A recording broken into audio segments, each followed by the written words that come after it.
Татарстан Республикасы Милли китапханәсендә текст дип аталган китапханә фестивале уза. Катнашучылар төрле ракурсларда текстларның күп төрлелеген тикшерә ала. Вакытлы матбугаттагы рекламадан алып рок-музыка турындагы үз нәшергә кадәр.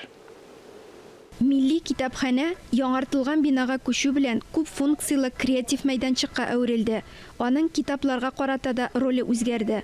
Аларны саклаудан тыш китапханәдә яңа текстларны булдыруда да актив катнаша. Китапханәчеләрне бер урында туплый, яңа берләшмәләр булдыра, төрле экспериментлар өчен җирлек, белем алмашу һәм яңа проектлар өчен илһам бирә. Шушы уникаль тәҗрибәсе белән Милли китапханә текст фестивалендә катнашучылар белән бүлеште. Мәскәүдән безнең шулай ук коллегаларыбыз, хезмәттәшләр килделәр.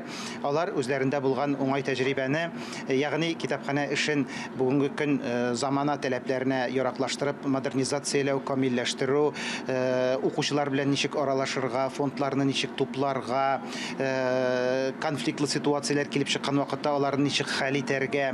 3,5 миллион фонды бар бүгенге көндә Татарстан Республикасы Милли китапханәсенең әйме. Мөмкин кадәр менә шушы фондларны без җәмәгатьчелеккә, киң халыкка ачып күрсәтергә тиеш. Бүгенге җыелышта да күтәрделәр безнең районнардан килгән коллегаларыбыз.